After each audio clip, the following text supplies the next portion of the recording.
Hello mga kapatid, magandang gabi ho. Napakabuti ng Diyos sa atin.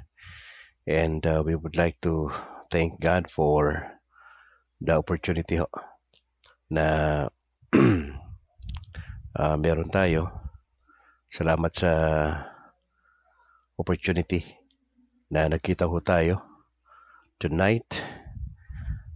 Siyempre, yung ating panalangin ay patuloy tayong samahan ng Panginoon Diyos sa gabing ito na maging pagpapala po sa atin ng ating pag-uusapan. Tonight, ito ay part 2 ng ating pag-aantanda na pinag-usapan kagabi. But before that, tayo po ay manalangin muna. In the name of the Father, and of the Son, and of the Holy Spirit. Ama, salamat po sa gabing ito. We just pray for understanding, Holy Spirit. Palayan namin na ma-enjoy namin na aming pag-uusap, part 2, patungkol sa pag-aantanda. Nawa po itong basic doctrine na ito ng Katolisismo basically ay ma-master namin to at maisagawa namin to. Huwag namin to ikahiya sapagkat ito ay mahalaga na dapat naming maintindihan sa buhay na ito. Salamat po sapagkat kayo ay napakabuting Diyos at samahan niyo po kami na ma-enjoy namin ang pagtalakay sa mga oras po na ito. We would like to thank you, Lord, for this opportunity. May your name be lifted up, be glorified sa mga oras po na ito. Maraming salamat po. We pray this in Jesus' name. Amen. In the name of the Father, and of the Son, and of the Holy Spirit. Alright, mga kapatid, magandang gabi, Luzon, Visayas, Mindanao. We'd like to thank you guys for stopping by. Maraming salamat po sa kabutihan ng Lord sa atin sa mga nakalipas na oras. Salamat dahil okay naman yung ating maghapon marahil. At sa mga nagtatrabaho, salamat sa Lord sa pag-iingat ng Lord sa inyo. At alam ko na hindi madali. Ika nga ang bumiyahe sa iba, no? Iba struggle eh. Pag uuwi talagang mahirap sumakay. Sa iba siyempre kung kayo po ay may kapansanan, di ho ba? Hindi ho yan ganun kadali, mga kababaihan. Opo. Ang importante lang ho sa ating pag-uusapan sa gabing ito ay maging bahagi ito ng ating buhay, no? Itong pag-aantanda ho na ito. Diretso na po ako mga kapatid. Pagkatapos ko mag-share ay update ulit tayo tungkol kay Mrs. Nakagabi pinag-usapan ho natin Lunes. Etong sign of the cross. Isa po ito sa mga may init na topiko sa social media. Even sa mga debate na pag-uusapan ho ito. Dalawang grupo ho yung madalas sumatake sa atin, ang Iglesia ni Cristo at ang grupo ni Eli Soriano na ang dating daan. Now, simple lang, mali yung kanilang pagkaunawa doon sa mga talata na ginagamit po nila. At kagabi ho ay kinorek ho natin yung maling interpretasyon ng Iglesia ni Cristo patungkol sa paggamit doon sa pahayag. Ito po ay makikita natin mga kapatid sa CCC, sa Catechism of the Catholic Church, paragraph number 1235 at sa paragraph number 2157. Sabi ron, the sign of the cross on the threshold of the celebration or baptism marks with the imprint of Christ, the one who is going to belong to Him, and signifies the grace of the redemption Christ won for us by His cross. At sabi pa sa paragraph 2157, the Christian begins his day, his prayers, and his activities with the sign of the cross. Doon po tayo nagsisimula Sinisimula natin yung araw sa pamagitan po ng pagsasign of the cross na binabanggit natin ang mga kataga na in the name of the Father and of the Son and of the Holy Spirit. Amen. Hindi ho natin binabanggit na in the names, plural, kundi sabi dyan in the name, singular. In the name of the Father and of the Son and of the Holy Spirit. Sa madaling salita mga kapatid, kagabi pinag-usapan natin na ang sign of the cross, ito po ay isang simbolikong paraan ng isang Katoliko upang ipahayag o ipakita ang kanyang pagiging disipulo o tagasunod ng Panginoong Yesus. Ano po yung talatang binigyan pansin natin? Lucas 9:23. At nakita rin ho natin yung maling mga talata na ginagamit ng Iglesia ni Cristo patungkol dito. Yung pahayag 14:9 hanggang 11 at pahayag 13:11 hanggang 18. Nilinaw na po natin yung kagabi mga kapatid na mali po ang pagkakapaliwanag ho nila mula po sa mga kabanata at mga talata. Nakita rin ho natin na sino bang nagturo ng katagang sa ngalan ng Ama at ng Anak at ng Espiritu Santo? Mismo ang Panginoong Yesus doon po sa 28:19 ng Mateo. Sabi ni Jesus, kaya humayo kayo at gawin yung alagad ko ang lahat ng bansa. Bautismohan niyo sila sa ngalan ng Ama at ng Anak at ng Espiritu Santo at turuang sumunod sa lahat ng ipinag-uutos ko sa inyo. Napag-aralin din natin kagabi bakit ba nag-aantanda ng krus ang isang Katoliko. Sapagkat ito po yung pinaka-main teachings ng mga church fathers noon. Na ang pag-aantanda, ito ay deklarasyon ng ating depensa laban sa dyablo. When you sign yourself, di ba sabi natin kagabi, you are declaring to the devil, hands off. Sabi natin sa dyablo, hands off. Huwag mo kong hawakan, I belong to Christ, He is my protection. Sa madaling salita, ang pag-aantanda mga kapatid, my fellow Catholics, is both an offensive and defensive tool. Dalawa yan. Baga sa basketball, umuopensa, ito yung pasulong opensa. Okay? At pagka babanat ang dyablo sa atin, ito ay depensa natin, ang sa sign of the cross, mga kapatid. Dalawang talata ho ang ating pinagbatayan dyan, ang 10:13 ng Roma at ang 18 at 23 ng kabanatang 1, mga kapatid. Opo, ng unang Korinto. Ngayon, tanungin natin ngayong gabi, mga kapatid, ito yung part 2 natin, pagpapatuloy. Dapat bang may tatak ng krus ang isang Kristiyano? Dapat ba? Simple lang naman oo o hindi. Dapat ba may tatak tayo? Now, pahayag 7:3 ang sabi ho doon, huwag muna ninyong pinsalain ang lupa, ang dagat o ang mga punong kahoy, hanggat hindi pa natin nalalagyan ng tatak. Saan? Sa noo ang mga lingkod ng ating Diyos. Ulitin natin, pahayag pangkat 7, talatang 3. Ang sabi ron, huwag muna ninyong pinsalain ang lupa, ang dagat o ang mga punong kahoy, hanggat hindi pa natin nalalagyan ng tatak sa noo ang mga lingkod ng ating Diyos. So sa madaling salita, mga kapatid, mula sa talatang ito, dapat bang may tatak ng krus ang isang Kristiyano? Opo. Pero hindi tatak ng halimaw, na katulad ng binabahagi po ng mga kulto na sulpot na sekta sa Pilipinas, na pinalalabas nila yung ating pag-aantanda ay mark of the beast daw po yun. Yun po ay kagagawa ng kanilang mapaminsalang kaisipan. Hindi po tama ang pagkakaunawa sa kanilang nabasa.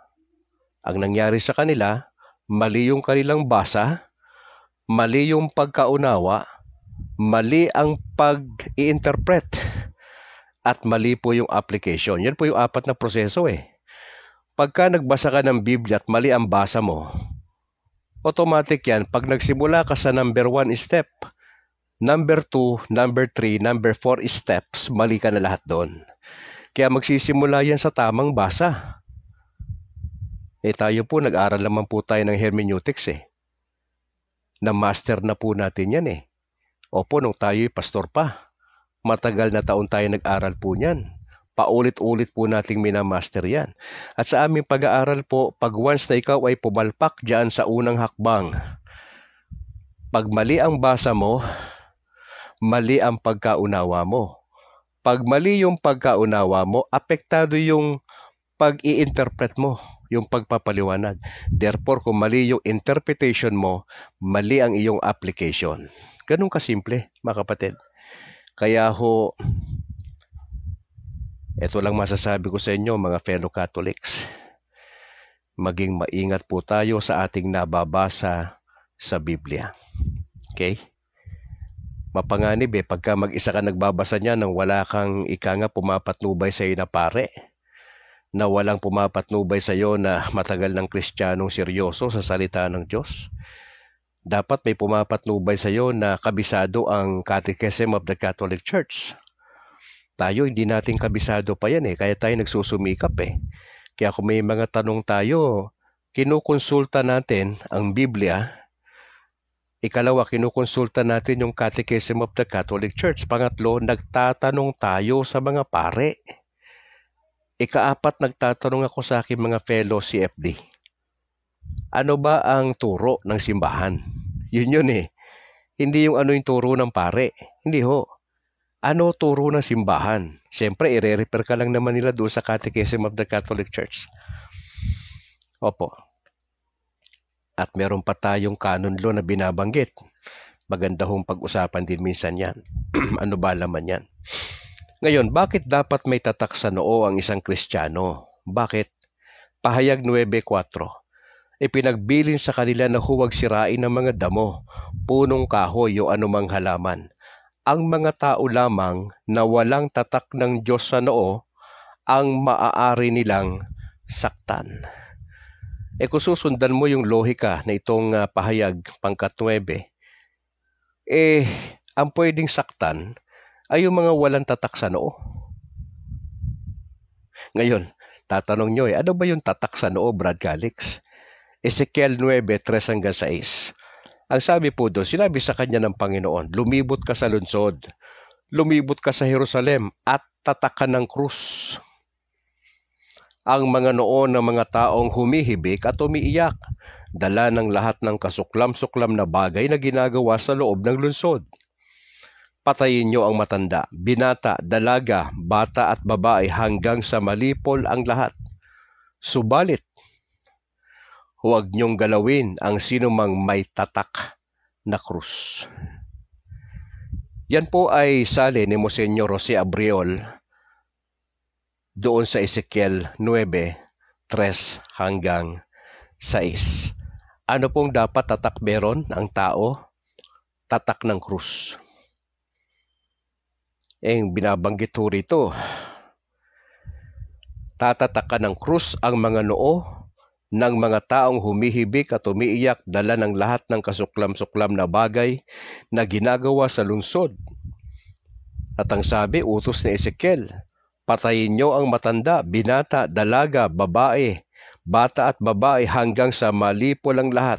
Subalit, sino yung hindi papatayin? Huwag niyong galawin ang sinumang may tatak na krus.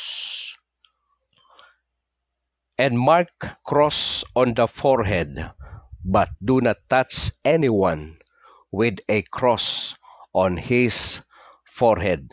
Yan po yung mababasa natin sa Jerusalem Bible, mga kapatid.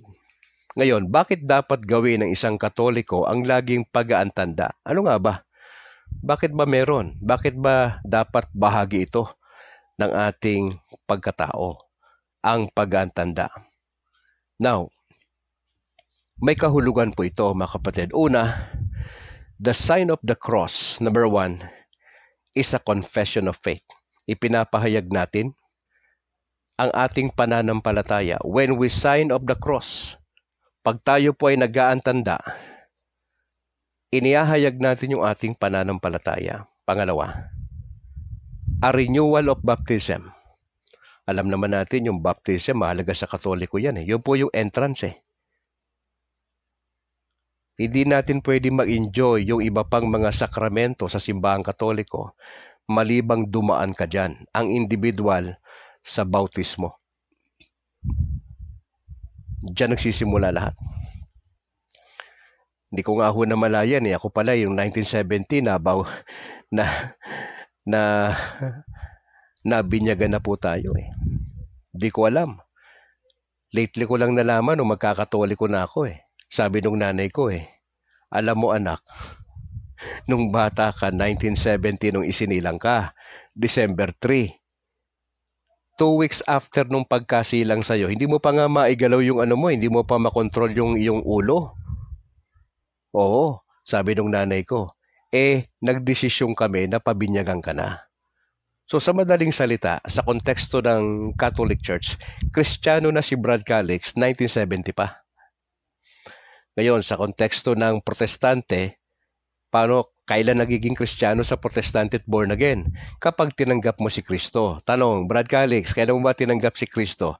1983. Pero sa usaping konteksto ng Katoliko, naging Kristiyano ko nung kapanganakan ko.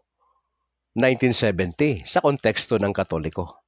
Dahil nabinyagan ka eh, doon nagsimula lahat eh. Ayun ang kwento. Kaya, sabi ko, yun ang malupit na sikreto ng nanay ko. Na nalaman ko lang latter part na nung ako'y pastor na. At nagdesisyon na yakapin ang simbahang Katoliko. Pangalawa, a renewal of baptism. Itong sign of the cross. Hindi lang siya a confession of faith sa ating mga Katoliko. Pangatlo, ito ay marka ng discipleship. It is a mark of discipleship. Alam mo, ang discipleship hindi lang huyang programa eh. Yan ay daily living. Yan yung ating pagiging alagad. Ito ay hindi optional. Ikaapat, an acceptance of suffering. Yung tatanggapin mo yung mga pangyayari sa buhay natin na minsan hindi natin maipaliwanag. Bakit ba ganito yung mga sufferings natin? Iba-iba. Ika-anim, a defense against the devil. Ito'y depensa laban sa kaaway. At ikapito, ito ay yung ating victory over self-indulgence. Itong 6 na bagay na ito, mga kapatid, bakit tayo nag-aantanda ng krus? Number 1, a confession of faith. Ikalawa, a renewal of baptism. Pangatlo, a mark of discipleship. Ikaapat, an acceptance of suffering. Ikalima, a defense against the devil. Ika-anim, a victory over self-indulgence. Sa 6:14 ng Galacia, ang sabi ho, huwag nawang mangyari sa akin ng gayon.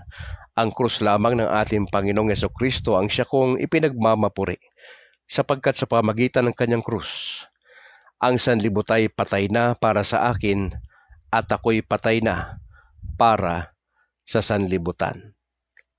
Huling tanong bago natin tapusin ang broadcast na ito. Bakit kinakalaban ng mga Protestante at mga bagong sibol na sekta at ng kulto ng Iglesia ni Cristo 1914 ang sign of the cross? Bakit po nila kinakalaban yan? Bakit tila baga mainit ang kanilang dugo sa atin?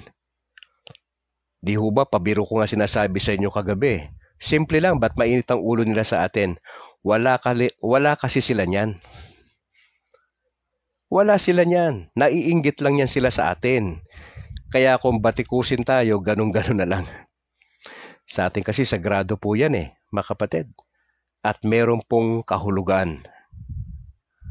3:18 ng Pilipos, ang sabi ni Pablo, tulad ng malimit kong sabihin sa inyo, at kayo'y luhaang inuulit ko, marami ang namumuhay bilang mga kaaway ng krus ni Kristo. Sino nagsasabi nito? Si Pablo mismo, na siyang maraming naiambag na naisulat sa Bagong Tipan. Sinasabi niya sa kanyang panahon, tulad ng malipit niyang sabihin sa mga mananampalataya doon sa Pilipos, at ngayon luha ang inuulit ko, ang sabi ni Pablo, marami ang namumuhay bilang mga kaaway ng krus ni Kristo. Mga kapatid, the sign of the cross is a beautiful gesture which reminds the faithful of the cross of salvation while invoking the Holy Trinity.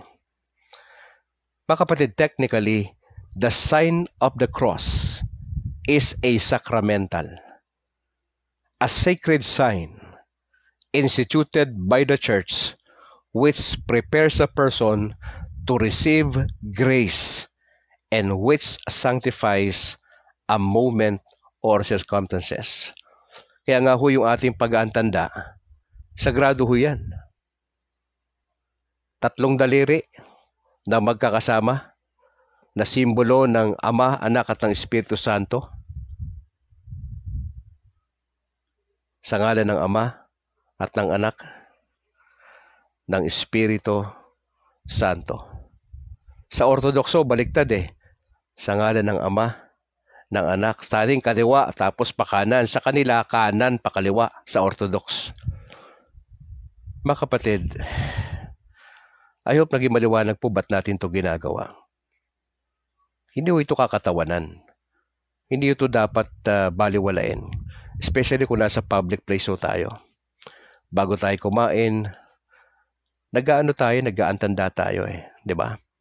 Pag kayo napapadaan sa simbahan, nagmamaneho ka, nag-aantanda po tayo. Pag yung nakikita ka ng mga disgrasya sa kalye, nag-aantanda po tayo. Marahil Katoliko yung nadisgrasya, hindi natin alam eh. Pagka tayo napapadaan sa sementeryo, nag-aantanda po tayo. Matagal na panahon na ginagawa na po yan. At sa mga kaibigan natin protestante, ito'y kakatawanan para sa kanila. Let them. Hindi natin dapat problemahin yung mga sinasabi ho nila. At hindi na natin kailangan pa magpaliwanag kasi pinapaliwanag na to ng maraming beses. Opo. Kung talaga mga kaibigan natin yan sila, they'll just respect us. Ganun kasimple. Tayo, kung ano man ang kanilang practices na ginagawa, dapat ang attitude natin, let them. Diba? Kanya-kanya tayo eh. Lahat naman tayo mananagot sa Diyos kung anong ginagawa natin eh. Pero itong pag-aantanda na to, bahagi na to ng ating pagiging Kristiyano Katoliko. Huwag po natin ikahiya mga kapatid. Be proud that you are a Catholic. Ako po, dahan-dahan ko pong ina-apply sa aking buhay ang mga prinsipyo at mga bagay-bagay bilang Katoliko. Hindi pa totally. Kasi bago lang tayo eh. Inaaral pa rin natin patuloy eh. Ang sabi ko nga sa inyo, hindi ko gagawin na isang bagay for the sake of arts. Hindi ko gagawin na isang bagay kasi ginagawa ng maraming Katoliko. Hindi ho, imbestigahan ko muna yan.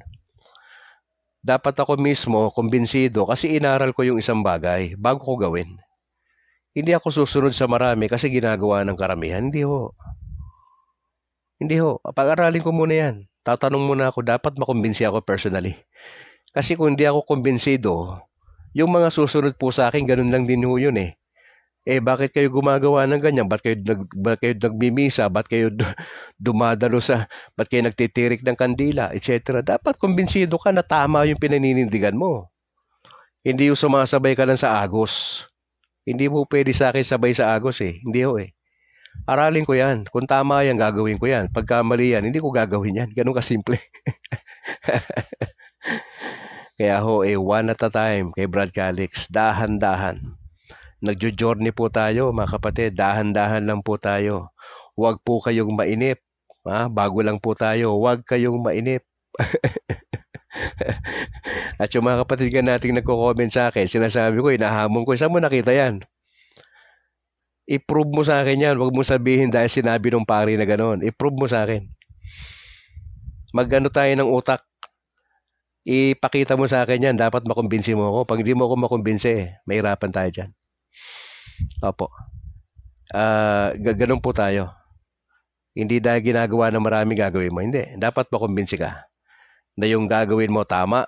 Yan ay biblical at talagang ini-embrace mo yan. Kasi pag in-apply mo isang bagay, una, sumasang-ayon yung utak mo kasi inaral mo eh. Inaral mo ba yan ginagawa mo? O baka sumasabay ka lang kasi yung mga lolo mo, kamag-anak mo, tito mo, ginagawa yon. Ay hindi ho, dapat aralin nyo. Pangalawa, kumbinsido ka ba sa ginagawa mo?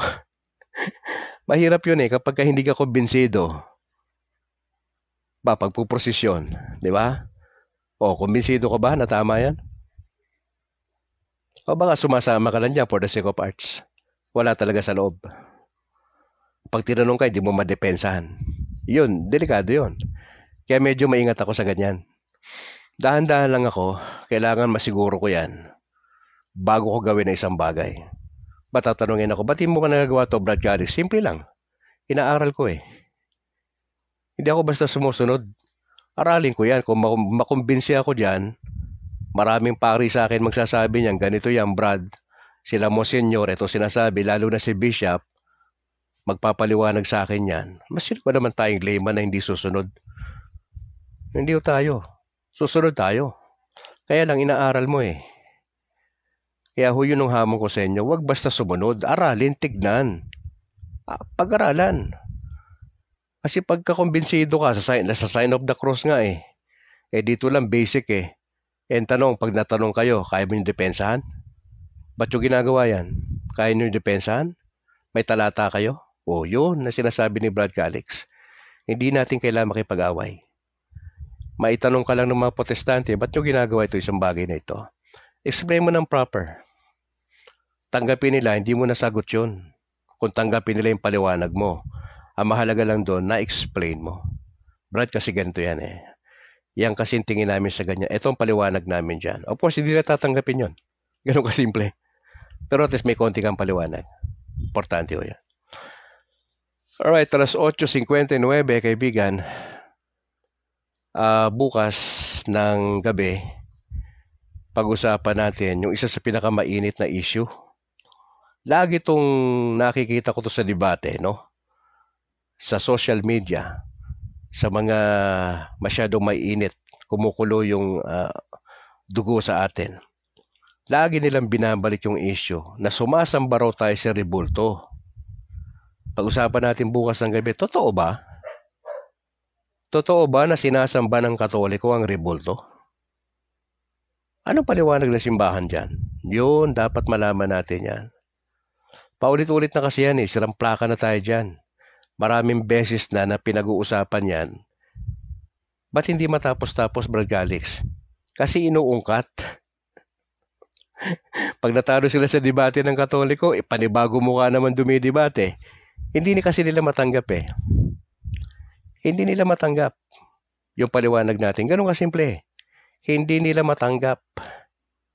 Kaya makikipagkulitan na lang sila. Nakikipagpatentero sa atin eh. Yung mga protestante. Simple lang yan eh. Huwag na tayong mag-away-away. Di ba? Para tumigil tayo sa ganyan, titigil sila magtanong, titigil silang yung bang mag-concentrate sila doon sa kanilang pinaniniwalaan. Alam mo, titigil din naman na si FD. Pero hanggat merong bumabatikos, hanggat merong nagpapalaganap ng fake news tungkol sa atin, hindi naman po pwede nakaganon lang tayo, nakikinig sa kanila. Hindi pwede. Maski na si Brad Calix, maski na yung fellow ko mga pastors, kung masyado silang mainit, siyempre magpapaliwanag na naman tayo, pero hindi sa paraan debate, hindi po eh. Importante sa akin yung relationship kaysa doktrina eh. Pwede kitang matalo sa doktrina, pwede mo ako matalo sa doktrina, ano nangyari sa atin? Sa dulo ba, doktrina bang issue sa atin ng Diyos? Di ba? Ginigit mo na tama ka, mali yung kabila. Yung kabila, gigit nila tama sila, tayo mali. Sinong talo sa dulo? Di ba? Bakit pinagtatalunan to? Ito ba pinaka-importante ba talaga to?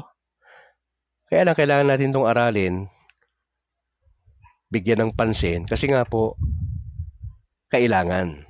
Okay? Pero wala tayong sinasuggest na makipagdebate. Kayo ha, sa ating broadcast, walang ganon. Wala tayong debate. May mga gumagawa na yan, may mga tropa na tayong gumagawa niyan. Sila Father Darwin Gitgano, sila Bro Paul Alima, mga pastor ng Jehovah's Witness dati, na ngayon ay mga Katoliko na. Pero kami ni Bro Noe, Dora, hindi kami ganyan. Iba yung namin, plataforma namin, iba. More on relationship kami. Ecumenical kami. Hindi kami pumapatol sa mga debate. I hope you understand mga kapatid ha. Kasi mga pastor kami. Mahalaga sa amin relasyon. Opo. sa nakikita namin ni Bro Noe, ang mabisang paraan para makumbinsi sila, hindi debate. Let them study. Magsunog sila ng kilay.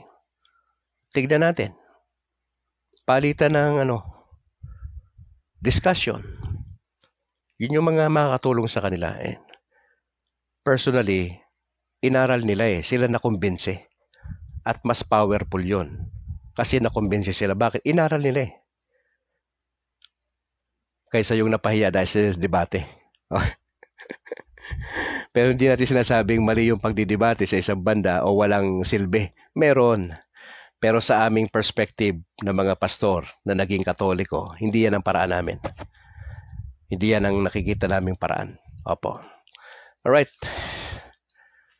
Greetings, Japheth, Jade, Andrade, bro. Maraming salamat for joining. Henrik Samukad, maraming salamat po. God bless. Bro Alan Janeta, dyan sa Hungary. God bless sa work, bro. Sa pamilya sa Pinas, Josephus Joey. Hindi ko na alam banggitin tong apelido. Kung apelido man yan, bro, Josephus Joey na lang. Thank you, Gid. Salamat sa pag-join. Pedro Kinoy, maraming salamat po. Junior Coronel, salamat. Timbal Oni Bahian, watching from Oman. Bro, thank you. God bless. Ebenezer Pastor, salamat po. Salamat.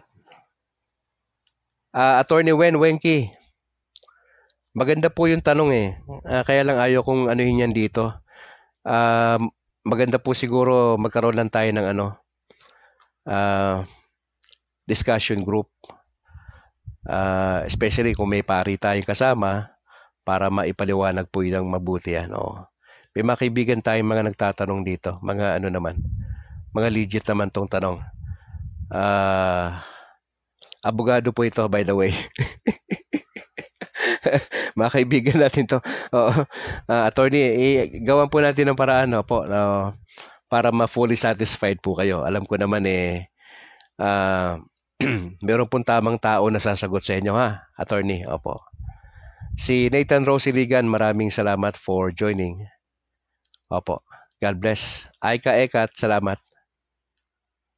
Si Raydan Garcia, maraming salamat, bro. Oo. Salamat praying daw siya sa wife ko. Atia Montejo, salamat po. Alex Dugang, dyan sa US, maraming salamat po. God bless sa trabaho po at sa inyong pamilya sa Pilipinas. Alex Dugang. Si Ate Yam, nabanggit na natin. Mga kapatid, bukas ng gabi, pag-uusapan po natin, sumasamba ba tayo sa rebulto? Yan po isa sa mga akusasyon sa atin ng mga anti-Catholics at sagutin natin ang diretso bukas ng gabi. Kung totoo ba yung akusasyon sa atin. Maraming beses na po ako nakarinig ng paliwanag na yan nung pastor pa ako. Opo. Pero uulitin po natin bukas ng gabi, Lord willing, kung magkikita-kita pa tayo at okay yung wifi natin. Sige, gano'n lang ho muna. Ano lang po, update lang para sa misis ko. Kanina, nag-post ako, di ba, sa social media na naka-wheelchair si misis. Opo. Hindi niya na kayang lumakad, nung medyo malayo-layo. Opo. Ninihingal na po May oxygen ho si misis sa bahay. Mahabang tangke ho yung kanyang gamit. Kung dire-diretso po, mga 3 oras lang yun dire-diretso.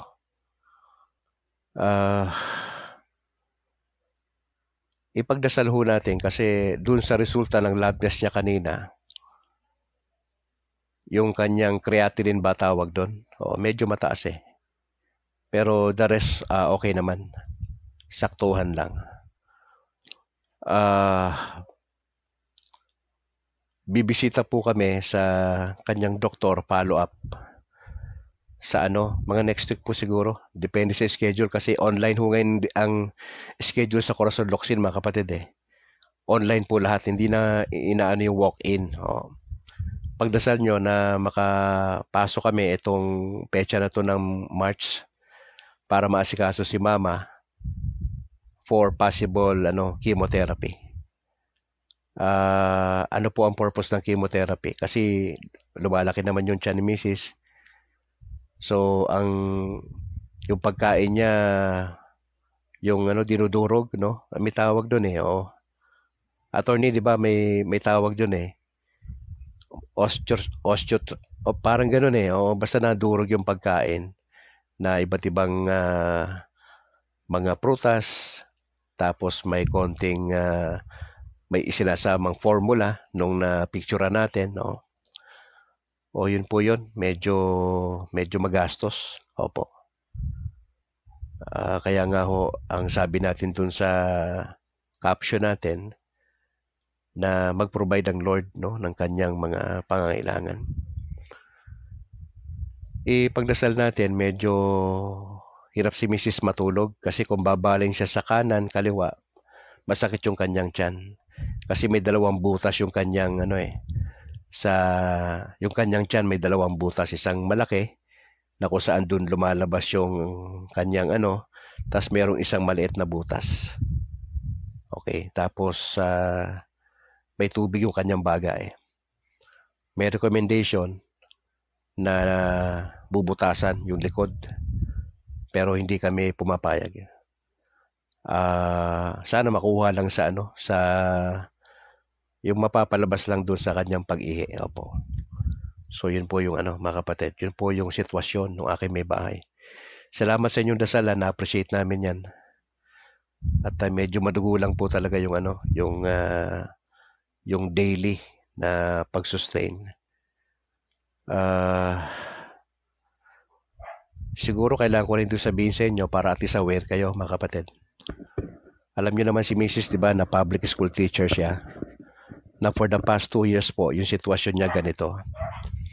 Pero dumating yung point na nagdesisyon na po yung school, opo, na by April, nagdesisyon na po yung school na kung saan siya nagtuturo. Ang parang desisyon ng school ay siya po ay naka-on leave pero without pay. Magsimula ng April itong taon na to.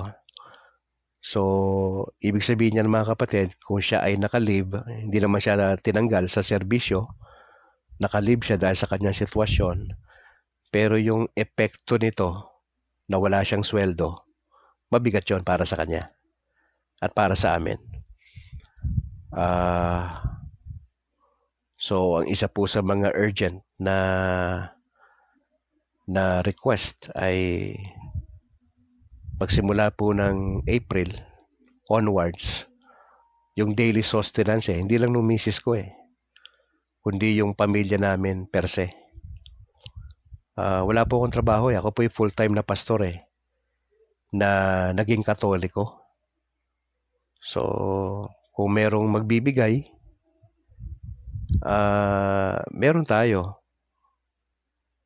Kung wala, ay hindi po tayo nagdi-demand mga kapatid Yun po yung ginagawa ni Brad Calix Kaya mapapansin nyo, I'll just put my GCash number dyan. Ayan po yung lang, may purpose po lahat yan. Pero, hindi natin maano yung karamihan I mean, ayan ay voluntary in nature. So, sinasabi ko lang to, at least aware po kayo na iyon ang isa po sa mga option ni Brad Calix ay maghanap po ako ng trabaho na somehow makakatulong, no? Sa edad ko na 54, ano yung pwede kong trabaho na papasukin, di ba? So ipagdasal po ninyo ako, medyo mabigat to ito Itong April kasi March na Next month wala na talaga So hindi naman pwede dasal tayo ng dasal, di ba? Sa Katoliko, balanse tayo, nagdadasal tayo, pero kumikilos po tayo. So basically, ganun ang gagawin ni Brad Calix. Baka maapektuhan yung pagbo-broadcast natin, baka gabi na lang din. Kasi nga yung priority kasi medyo magbabago. Opo. Unless na lang na may mga grupo na magsasabi, Brad, pag mag-focus ka lang dyan. We'll do something about it, di ba? Pero wala pong ganun Kaya ho, wala tayong ibang nakikitang option sa mga oras na ito, kundi mag-isip tayo ng mga pamamaraan kung paano yung aking pamilya. Kasi mahirap mapabayaan ng pamilya mga kapatid eh. Opo, I hope you understand na sinasabi ko to para alam nyo lang din yung sitwasyon. Opo. At ipinapasa Diyos lang ho namin lahat yung mga pinagdadaanan po namin. Mga masasaya at mga sad moments namin ng pamilya namin habang nagjo-journey kami sa Panginoon sa aming pananampalataya. Nakasama ho kayo. Yun ang maganda ron. Nakasama ho namin kayo. Kaya ho, ipagdasal ho ninyo kami. Hindi ito madali para sa amin. Maraming masasagasaan. Maraming maapektuhan.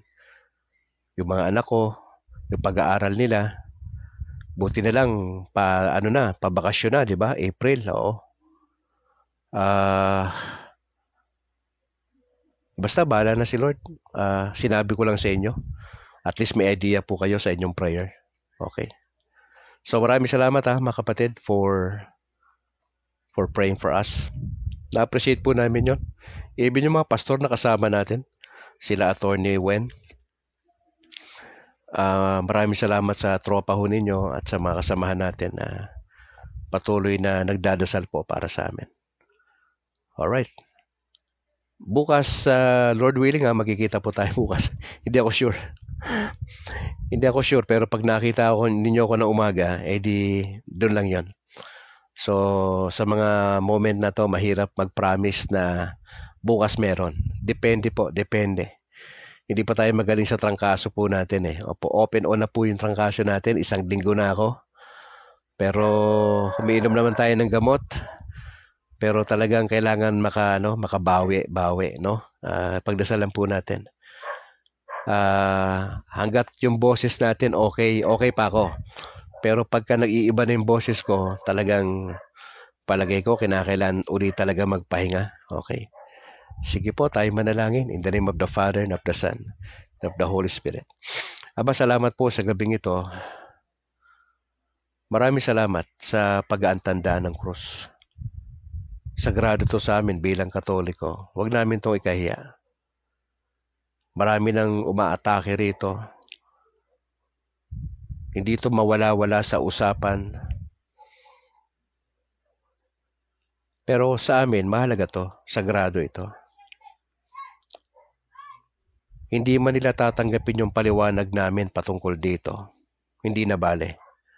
Ang mahalaga lang, consistent kami at hindi namin to kinakahiya. At kung sakaling may magtatanong sa amin, bakit namin ginagawa ang bagay na ito, dapat may paliwanag namin to ng simple sa kanila. At wag na kaming umasang tatanggapan nila ang paliwanag namin. Pero hoping, Lord, na ang bagay na ito ay maging bahagi na talaga ng buhay namin. Maipasa namin to sa aming mga anak, sa mga susunod na henerasyon. May paliwanag namin to ng mabuti. Huwag namin to ikahiya. Kasi mahalaga to eh. Maganda to eh. Lord, I just pray for your blessing to each one of us. Ang blessing hindi lang naman finances eh. Yung wisdom, yung good health, yung relationship na meron po kami, yung inyong protection, yan po'y bahagi ng shalom.